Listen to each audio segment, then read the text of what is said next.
স্নেহের ছোট ছোট ভাই ও বোনেরা, আপনারা এদিক ওদিক ঘোরাফেরা করে শান্তি শৃঙ্খলা বজায় রেখে নিজ নিজ স্থান দখল করে নিয়ে ধৈর্য সহকারে বসে যান, বসে যান, বসে যান। আর দেখুন আপনাদের মহান আলোকিত উদ্ভাসিত রঙ্গমঞ্চে ওস্তাদ মগম্বর সিং ও তার চরিত্র সম্প্রদায় মঞ্চস্থ করতে চলেছেন তার দ্বিতীয় চরিত্র নাট্যপালা। তাই যে পালাগানি মঞ্চস্থ করব, এই পালাগানি আপনারা সকলেই জানেন সনাতন ধর্মের শ্রেষ্ঠ শাস্ত্র রামায়ণের কথা। আপনারা সকলেই রামায়ণের কথা কানে শ্রবণ করেছেন বা টিভিতে দেখেছেন, কিন্তু এখনো পর্যন্ত হয়তো অনেকেই জানেন না রামায়ণে মা সীতা কার গর্ভে জন্মগ্রহণ করেছিলেন, কে তার পিতা, কে তার মাতা। এই দৃষ্টান্ত নিয়ে পালাগানি নিত্যরূপে পালাগানি নাম রাখা হয়েছে লঙ্কার অধিপতি মহারাজ রাবণের কর আদায় হইতে মা সীতার জন্ম বৃত্তান্ত।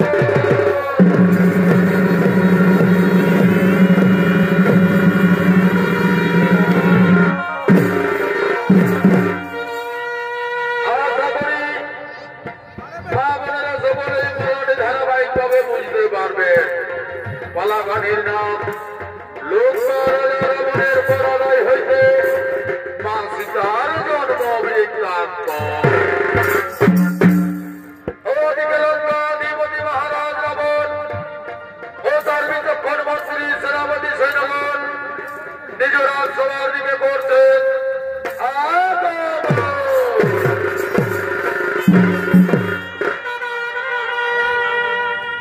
লঙ্কার অধিপতি আর রাবণ রাজা নামে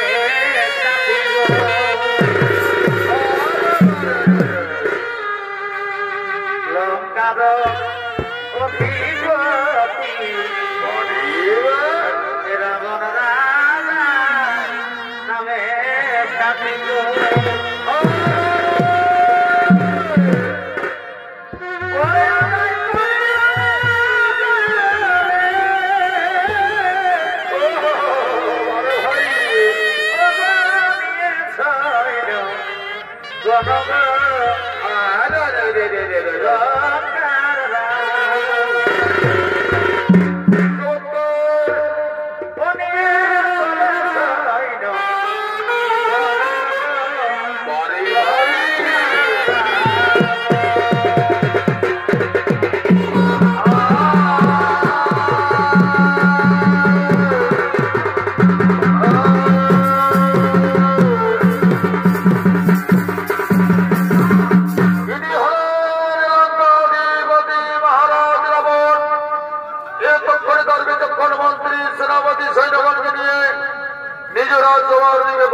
তোমাদের কাছে কর আদায় করে আমি যাব দিন বিজয়ী।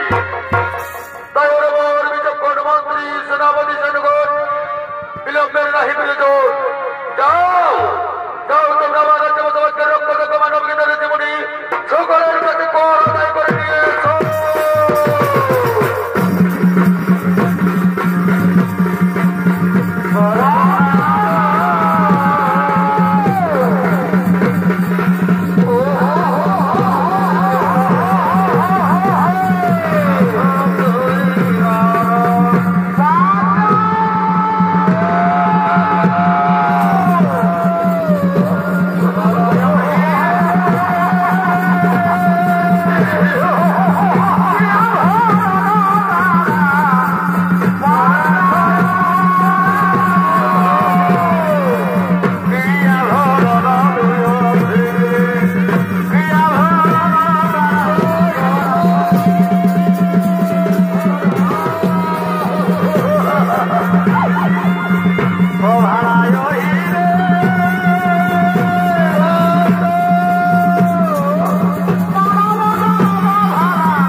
তোমাদের প্রতি কঠোর নির্যাতন করে তোমাদের হস্ত ছেদন করে মস্তক ছেদন করে করের পরিবর্তে করলাম রক্ত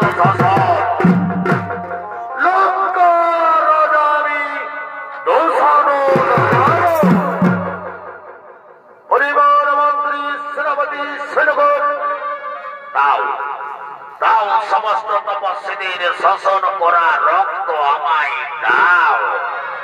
মহারাজ, এই দিন মহারাজ আমরা সমস্ত তপস্বীদের প্রতি কঠোর নির্যাতন করে হস্ত ছেদন করে মস্তক ছেদন করে করের পরিবর্তে এই রক্তই শোষণ করেছি মহারাজ। দাও দাও সেনাপতি, দাও দাও দাও।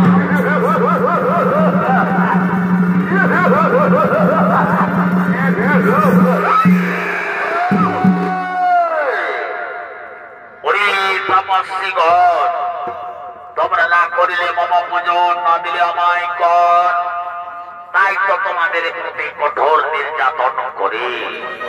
করির পরিবর্তে করিলাম রক্ত শোষণ।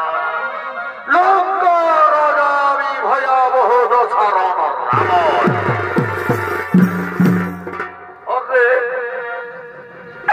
অরিয়নাচারী অত্যাচারী দুরাচারী রাজা রাবণ যে রক্ত মোদের করিলে শোষণ, সেই রক্তয়নে তোমার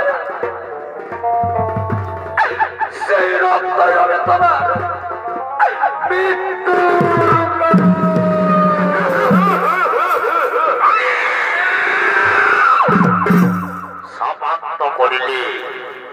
সমাপ্ত করিলে তপস্বীগণ, কিন্তু না, লঙ্কা রাজা রাবণের মৃত্যু লেখা নেই।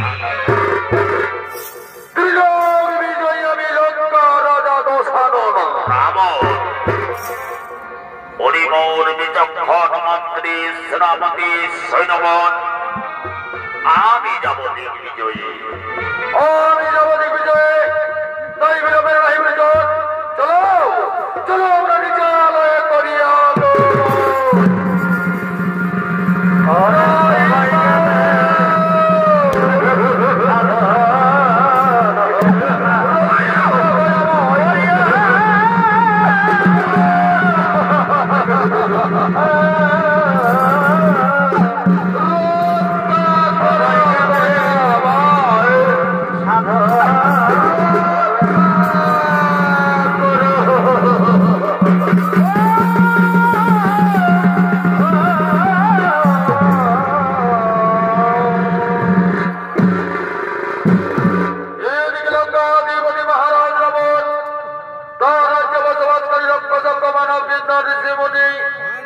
সকলের প্রতি কঠোর নির্যাতন করি, সমস্ত তপস্বীর হস্ত ছেদন করে, মস্তক ছেদন করে, পরীর পরিবর্তে খুলিলেন রক্ত শোষণ, নিজ প্রাসাদের দিকে করলেন গমন।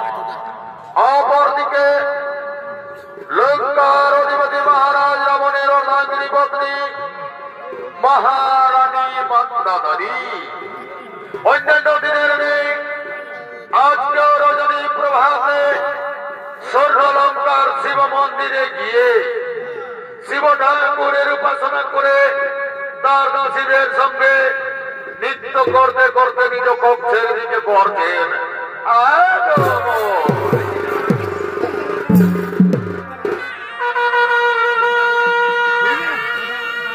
এগোরো হবে না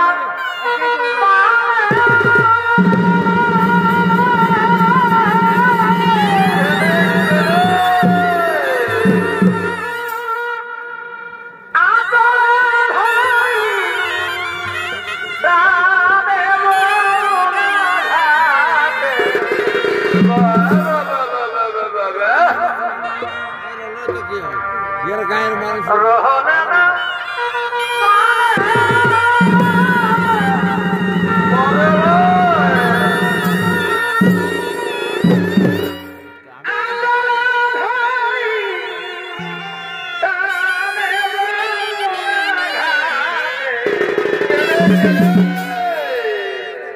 শাখা চুরি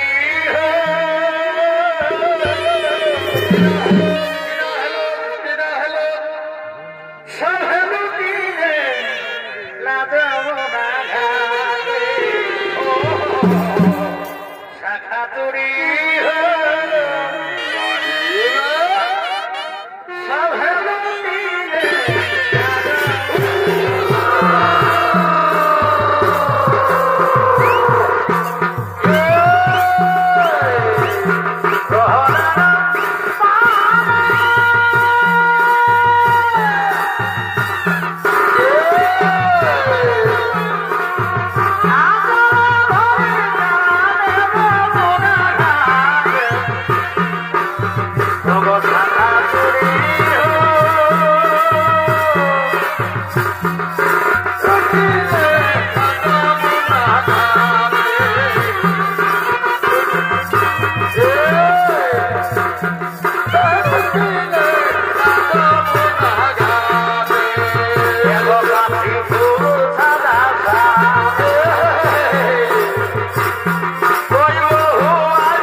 কি আনন্দে আনন্দিত তুমি স্বামী গো? আমার স্বামী দেবতা, আমি অন্যান্য দিনের নেই। আজকে রজনী প্রভাতে স্বর্ণলঙ্কার শিব মন্দিরে গিয়ে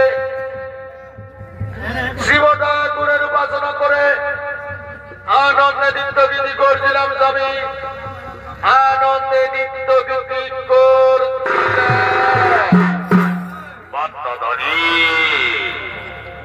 আনন্দের দিনেই তো আনন্দ করতে হয় মহারানী মাতাবাড়ি, আনন্দের দিনেই তো আনন্দ করতে হয়।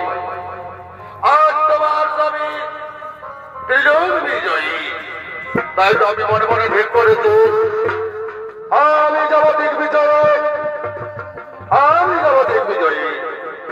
তাই তুমি শিব ঠাকুরের উপাসনা করে ওই পুষ্প চন্দনের তিলক দাও আমার মস্তকে, আর তুমি আমায় হাসি মুখে বিদায় দাও, আমি যাব দিগ্বিজয়ী। স্বামী গো, আমার স্বামী দেবতা, আমাদের বিয়ে হয়েছে সবে, আর আজ তো যে তুমি আমাকে স্বর্ণলঙ্কা পুরীতে একা ফেলে রেখে চলে যেও দিগ্বিজয়ী,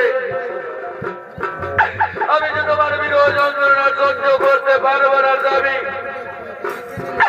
আমি তোমায় যেতে দেব না।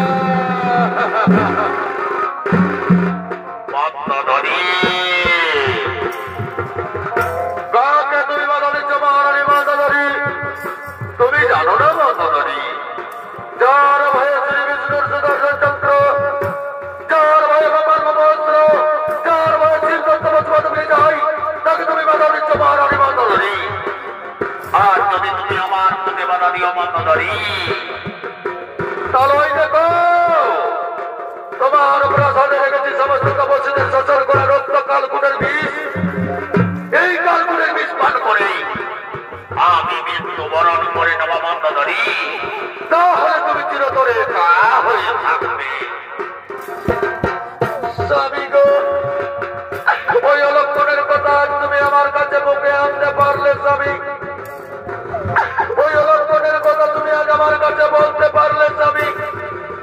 এসো স্বামী এসো, আজ আমি তোমায় বাধা দেব না, তবে দিগ্বিজয় যাওয়ার পরে তুমি আমায় একটু বলে যাও তুমি কতদিন পর ফিরে আসবে দিগ্বিজয় হতে।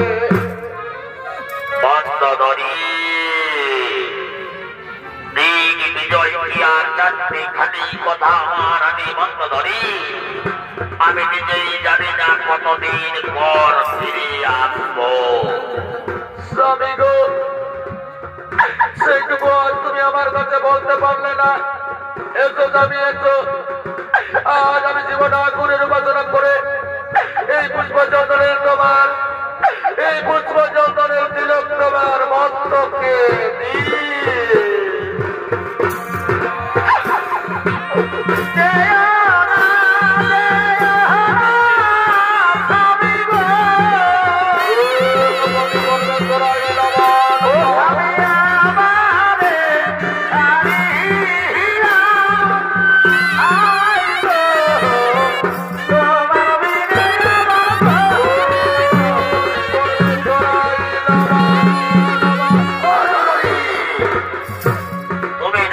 কান্নাকাটি করো না কেন মাতাধারী? তুমি আমার পাষাণী হৃদয়কে গোলাতে পারবে না। তাই তুমি আমায় হাসি মুখে বিদায় দাও, বাধা দাও, আমি দিগ্বিজয় চলে যাচ্ছি মাতাধারী, আমি দিগ্বিজয়ে চলে যাচ্ছি।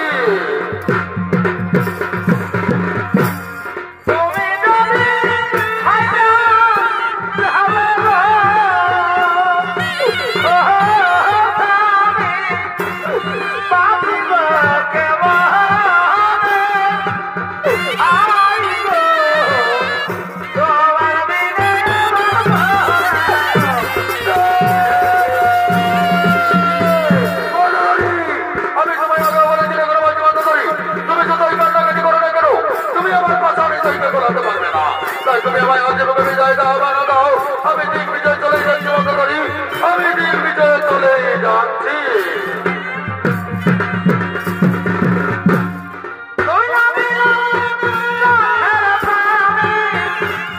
রোমা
আসতে চালাও গাড়ি আর মনে হয়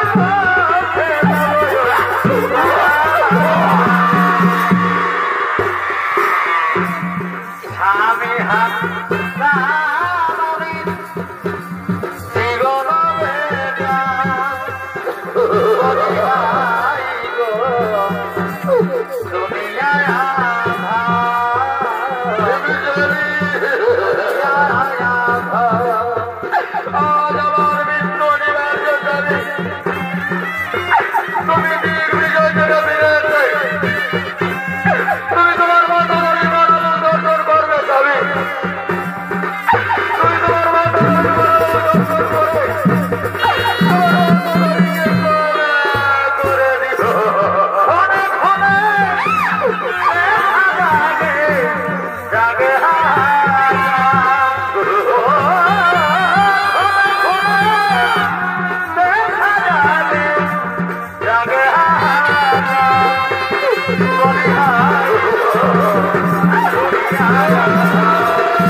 সমস্ত তপস্বীদের শোষণ করা রক্ত কালকুটের বিষ মনে করে পান করলেন, মৃত্যুবরণ করবা বলে। কিন্তু বিধির লেখন কোনদিন না হবে খণ্ডন। সেই কালকুটের বিষ পান করে মহারানী মন্দোদরীর মৃত্যু হল না। মহারানী মন্দোদরী হইলেন গর্ভবতী। দিনের পর দিন, রাতের পর রাত গর্ভের যন্ত্রণা সহ্য করতে করতে আজ মহারানী মন্দোদরী 10 মাস 10 দিন পূর্ণ গর্ভবতী। তাই গর্ভের যন্ত্রণা সহ্য না করতে পেরে ঘোর রাতের অন্ধকারে মহারানী মন্দোদরী কাঁদতে কাঁদতে নিজ কক্ষের দিকে আগমন করতে চলেছে।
আমি তোমার বিরহ যন্ত্রণা সহ্য না করতে পেরে তোমার দেওয়া কালকুটের বিষ পান করলাম, মৃত্যুবরণ করবা বলে। কিন্তু সেই বিষ পান করে আমার মৃত্যু হলো না, আমি হইলাম গর্ভবতী। আজ আমি 10 মাস 10 দিন পূর্ণ গর্ভবতী। এ সময় যদি তুমি ফিরে এসো আমার প্রাসাদে, আমি কেমন করে তোমার প্রশ্নের উত্তর দেব? এ সময় যদি রাজ্যের পর্যায়ে জানতে পারে তোমার অনুপস্থিতি, আজ আমি 10 মাস 10 দিন পূর্ণ গর্ভবতী। আমি কেমন করে রাজ্যের পর্যাদের কাছে গিয়ে বলতে যাবো?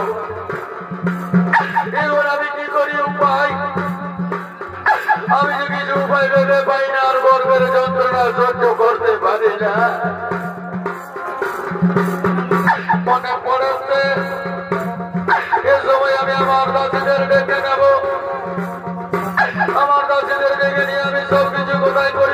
করে বলবো কোথায় ওরে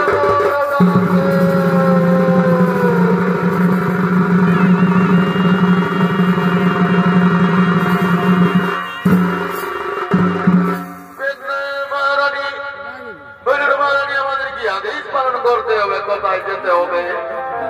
ওরে মোর দাসী, আজ আমি স্বামীর বিরহ যন্ত্রণা সহ্য করতে পেরে কাল কুটের বীজ পান করেছিলাম মৃত্যু বরণ কর্ম বলে, কিন্তু সেই বীজ পান করে আমার মৃত্যু হলো না দাসী। আমি হইলাম গর্ভবতী।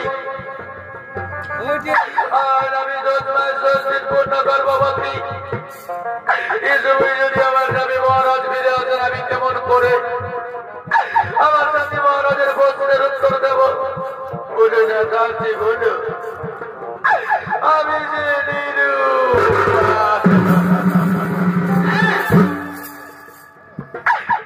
রানীমা, এ সময় তোমার ঘোর বিপদ রানীমা। তাই এই বিপদের সময় আমরা যা বলি তুমি তাই শোনো রানীমা। এই বিপদের হাতে তুমি চলো ঘোর রাতের অন্ধকারে আতুর করে গিয়ে তোমার গর্ভকে পাত করে ঘোর রাতের অন্ধকারে তোমার গর্ভকে বাঁচিয়ে দাও।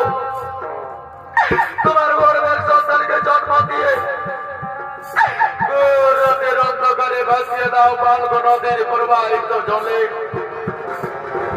আর রাতের অন্ধকারে ফিরে এসো স্বর্ণলঙ্কাপুরীতে, তাহলে রাজ্যের প্রজারা কেউ জানতে পারবে না, আর আমাদের মহারাজও জানতে পারবেন না। এতেই তোমার মঙ্গল হবে মহারানী, এতেই তোমার মঙ্গল হবে রানী মা।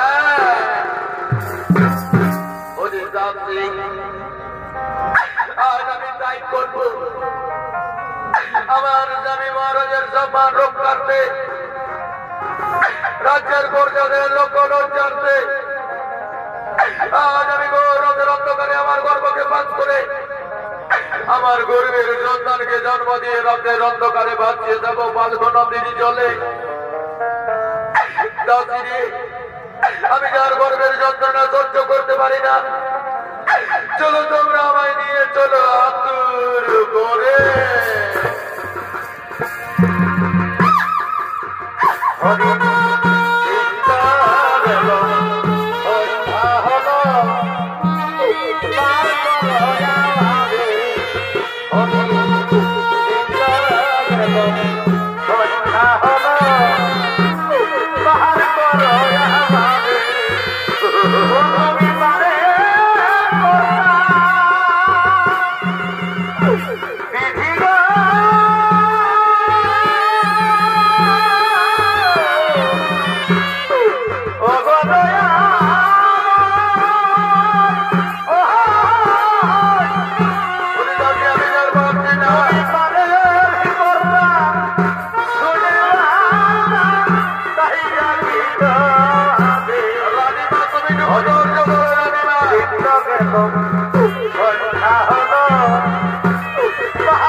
আমি যার পারছি না রে, আমি যে যন্ত্রণা সহ্য করতে পারছি না। রানীমা, এই দেখো রানীমা, তোমার গর্ভে নবজাত শিশু কন্যা জন্মগ্রহণ করেছে।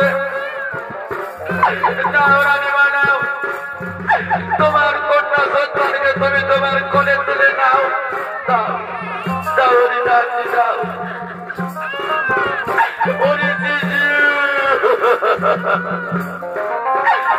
কাঁদে না মা, কাঁদে না, কাঁদিস না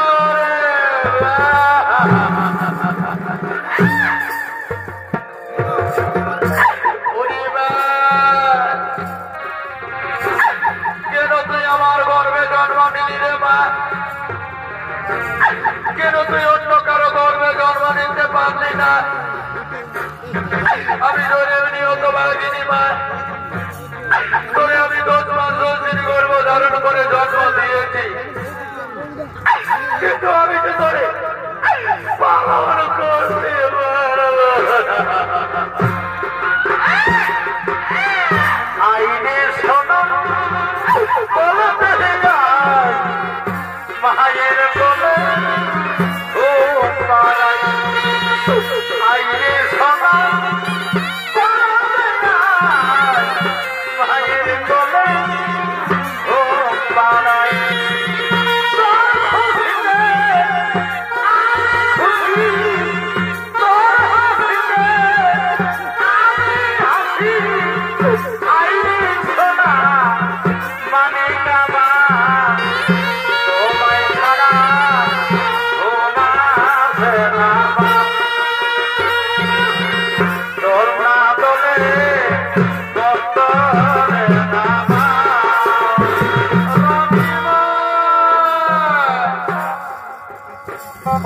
এ সময় তুমি আর কান্নাকাটি করো না রানীমা।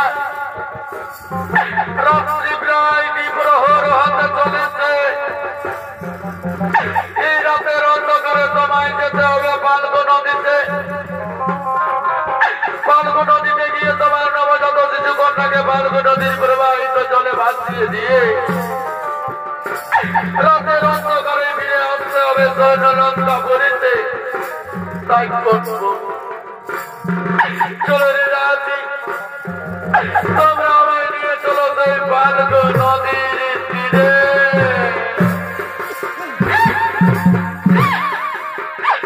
বলি ধীরে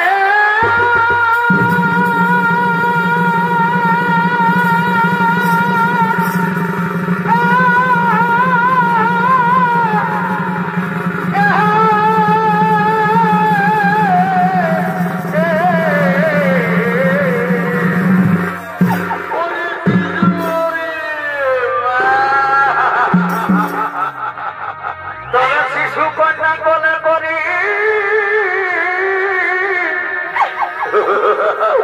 আজ নয়নে ধরিছে বাড়ি পাগলিনী যোগিনী দেব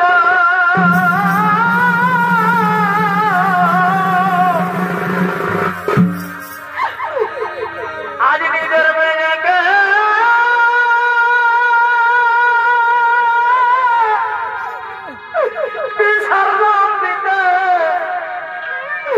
যেতে হবে ফাল্গু নদীতে।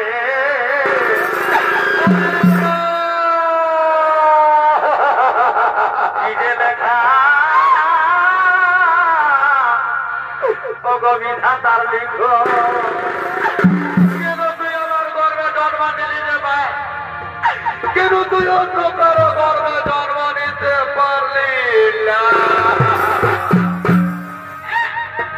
তবে বাবা নিতে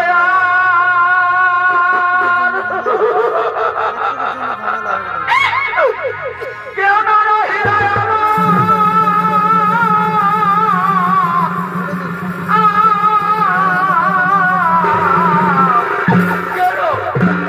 কেন তুই অন্য কারো গর্ভে জন্ম নিলি না?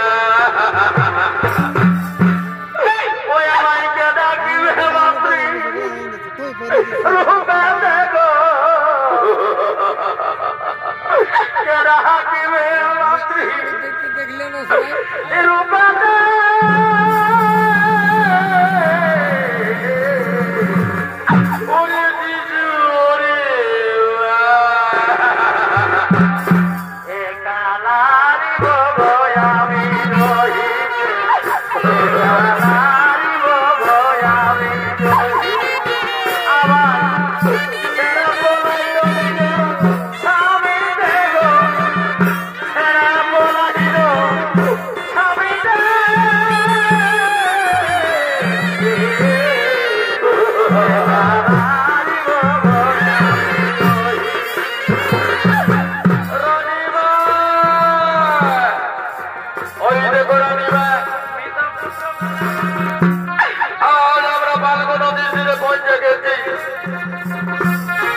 আজ আমি গর্ভধারিণী মা হয়ে কেমন করে আমার গর্বের সন্তানকে বাঁচিয়ে দেবো বাঁধব নদীর জলে।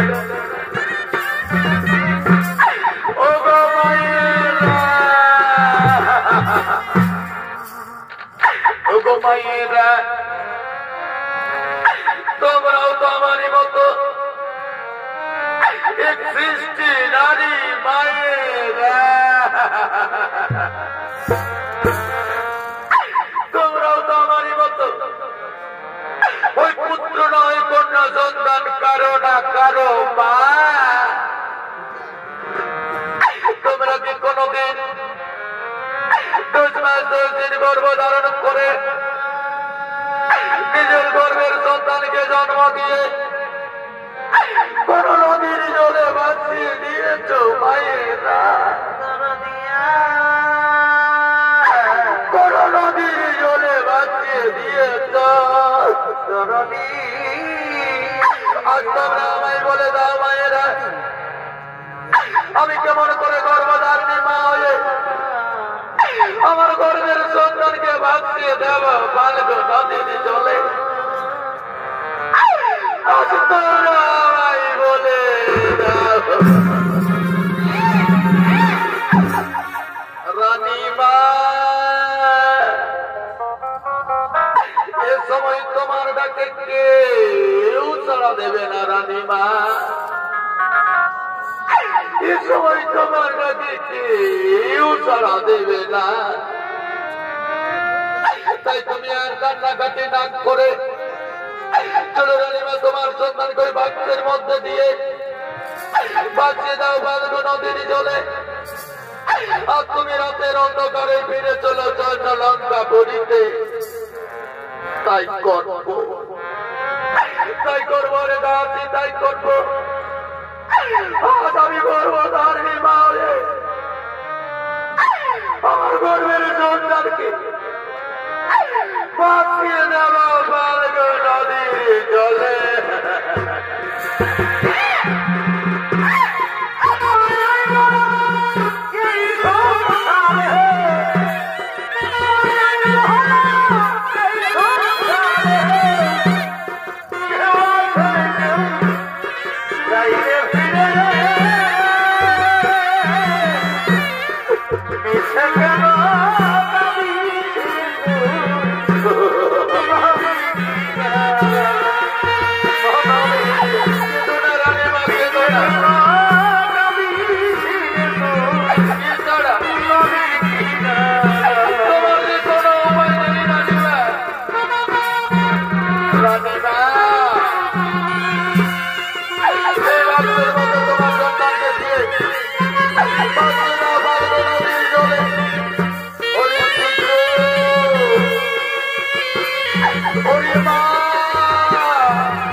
সন্তানহীনতার যন্ত্রণায় ক্লান্ত হয়ে পড়লেন মত পরে, তাই তার দাসীরা মহারানী মন্দোদরীকে পৌঁছে দিলেন তার রাজপ্রাসাদে। এদিকে শিশুকন্যা বালগণাদের প্রবাহিত জলে ভাসতে ভাসতে গিয়ে জনক রাজার রাজ্যে পতিত হলো। আর যেই দিন হচ্ছে জনক রাজার রাজ্যে মিথিলা নগরে পতিত হলো, সেই দিন হচ্ছে জনক রাজার রাজ্যে মহামারীর ঘটনা ঘটলো। রাজ্যে 12 বৎসর না 13 বৎসর ঢোকা, রাজ্যের পরিচালনা হারে মারা যায়, রাজ্যের পরিচালনা রক্তারক্তি কোনাকুনি হাগার লেগেই থাকে। তাই মহারাজ জনক তার মন্ত্রী মহাদশের সঙ্গে বিচার বিবেচনা করে তার গুরুদেবের আশ্রমের দিকে আগমন করছে।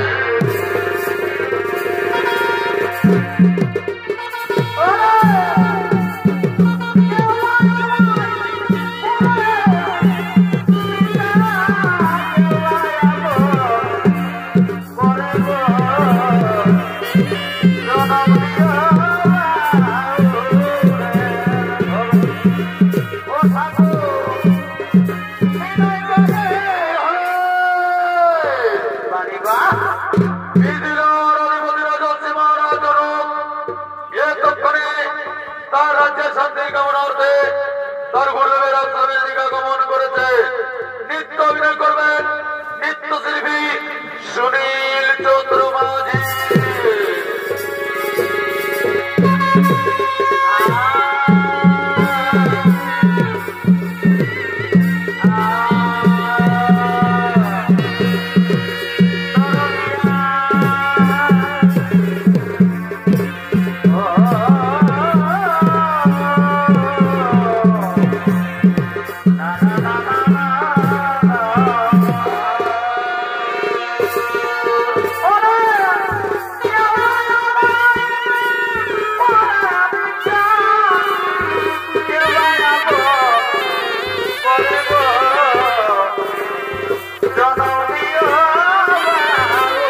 অনুভব বোমা কি বাবা তা লাগছে না কি রে বাবু দেবা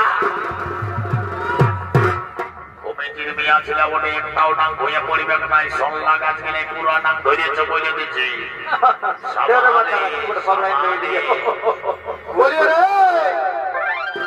শোনো বাবু রে রাজা ঘরের ব্যাপার মহারাজ জরিবে খান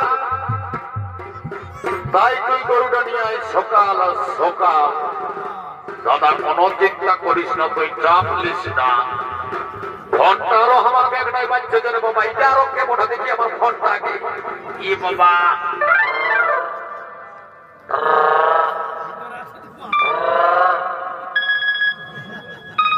কি বাবা রে ভিতরের পকেটটাই ভুলে গেছি সেই জন্যই প্রবলেম কি বাপরে খোলা ছাড়াই মরা গাড়ি লেগে গেছে বাপরে কি বাপরে খোলা ইয়ে ভাববো যাবো না বলে পকেট থেকে ফোনটা রিসিভ করে আর আমি বলে দিই ই বাবা এবার বেড়েছে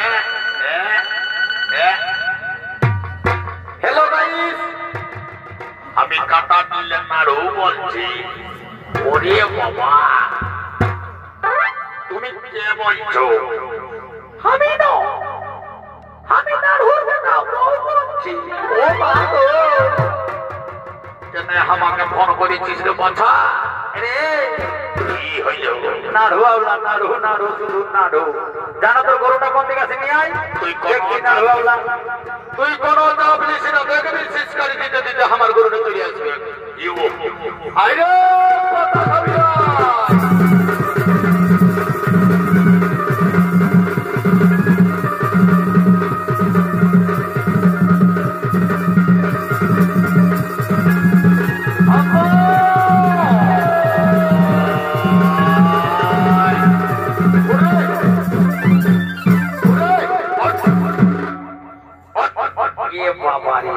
চল বলছি কি বেশি দেরি না করে চল হালটা জুড়ে দিব আর রাজা ঘরের কাছে সবকিছু পাওনা দানা বুঝে নিয়ে আর আমরা একবারে ফুটে দিব চল চল বাবার কাটা তোর গরুটা নিয়ে আয় আস্তে আস্তে হিগুর গুর গুর গুর গুর চল চল এখানে এ বাবা রে ইটকে না রে বাপ মেনটাকে একটু চেন না তো বিপদ হবে এই আস্তে আস্তে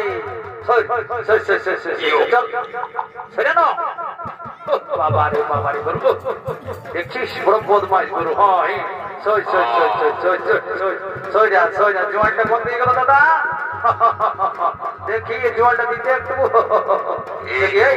এই বাবারা এই খবর নাই আর ছেড়ে দে ঠিক আছে দেখি এই তো জোয়ানটা দিতে দেখি দাঁড়াইছে বেটার গরু তোর কাঁধে কত রক্ত হয়েছে না সালাই সকালে 6-7 গাড়ি চালাতে দাঁড়াই এক পাক এই 2 পাক 3 পাক দাঁড়াইস আজ সকালে তোকে 5-6 গাড়ি ঘুরাই দিব তবে মেয়ে ঘুরাইছে মনে হচ্ছে দেখছি এই দেখি দাদা কি বলছিস তুই আগে দিকে টাকা আর দেখ আমি হালটা জুড়ে দিচ্ছি হাল জুড়া ঠিক আছে বিষ্ণু বাবু রে আমি টাকাই দিচ্ছি তুই যা জুড়বি যা দেখি হালটা বাবা আর একটু খাওয়া আছে তো কোন দিকে শ্বশুর দিল সিম কাটাবা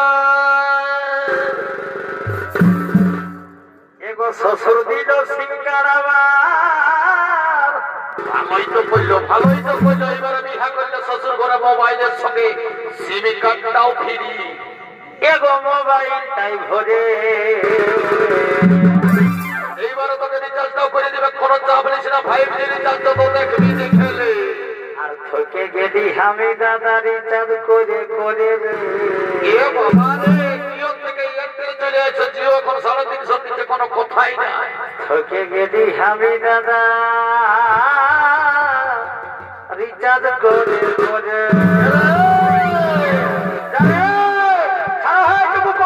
সাইড দিবে তারা হাই জোড়া শিখাচ্ছে আমাকে মানো দেখ এখানে কেমন হাজির দাদা ভালো করে টাকা রাখবি আমি যাচ্ছি 1 2 3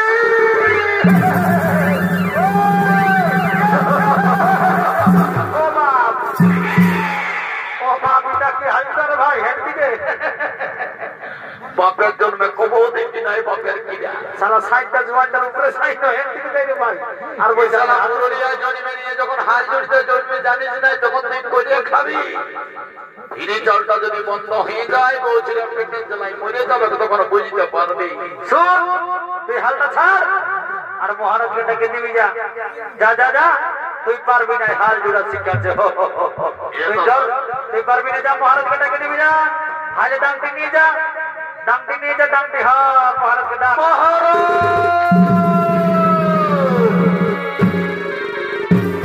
আমার প্রণাম করে হরি করেন মহারাজ হে বিদ্যুৎ তোমরা কি আমার বীর সৌদরে নিয়ে এসেছো তোমরা কি লাঙ্গল জুড়ে দিয়েছো হ্যাঁ মহারাজ হ্যাঁ ওই দেবর মহারাজ আমরা আমার গ্রামের ভিতর বীর সৌদরে নিয়ে এসে আমরা আপনাদের আপনার বীর নিয়ে এসে লাঙ্গল জুড়ে দিয়েছি মহারাজ এনি মহারাজ আপনি লাঠি আপনি লাঙ্গল ধরুন মহারাজ যাও কিন্তু দাস তোমরা আমার বীর সৌদরের কাছাকাছি নিয়ে থাকো গুরুদেব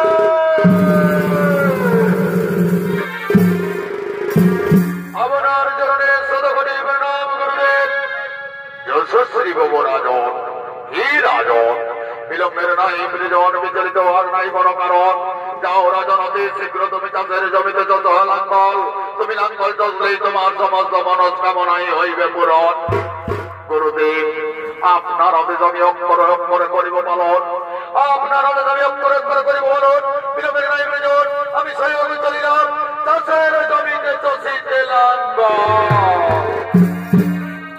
এগোবার বাবারে কত বড় বড় কেতর হয়েছে রে বাবা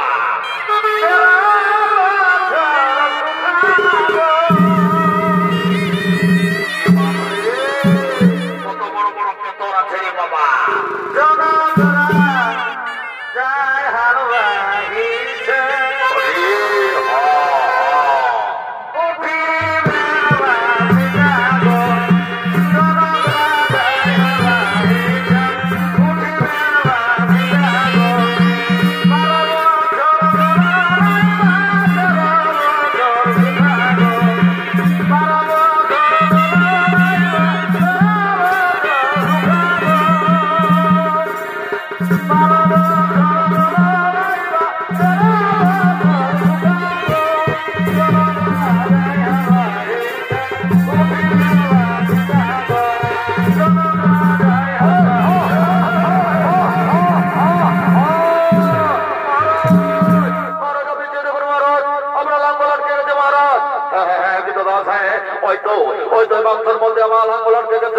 আমি লাঙ্গল সরিয়ে দিচ্ছি যাও কিন্তু দাস তোমরা আমার বিশ্বতে দিয়ে যাও আমি যেদিকে বাক্সের মধ্যে কি রয়েছে এই তো সেই বাক্স এই বাক্সের মধ্যে কি রয়েছে আমি চেয়ে দেখি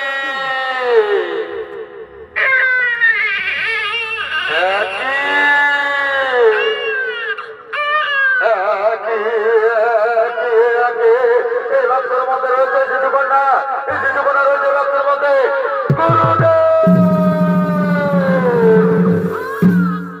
গুরুদেব আপনার আদেশ পালন করতে গিয়ে আমি লাঙ্গল চষতে চষতে এই শিশুকন্যা উঠেছে গুরুদেব এই রাজন এই শিশুকন্যা নয় স্বয়ং মা লক্ষ্মীর নামে অধীন হয়েছে স্বয়ং মা লক্ষ্মীর অংশে শিশুকন্যা জন্মগ্রহণ করেছে গুরুদেব স্বয়ং মা লক্ষ্মী যদি এই নামে অবতীর্ণ হয়ে থাকেন স্বয়ং মা লক্ষ্মী যদি এই নামে অবতীর্ণ হয়ে থাকেন তাহলে এই শিশুকন্যার নাম আপনি প্রস্তাব করুন গুরুদেব এই শিশুকন্যার নাম আপনি প্রস্তাব করুন এই রাজন স্বয়ং তুমি চাষের জমিকে লাঙ্গল চষতে চষতে স্বয়ং ধরিত্রী মা বসুন্ধরা দেবী তোমায় শিশু সন্তান সম্প্রদান করেছেন তাই এই শিশু সন্তানের নাম সীতা সীতা সীতা যাও রাজন আজ হতে তুমি শিশুকন্যার নিজ কন্যার মতো করিবে লালন পালন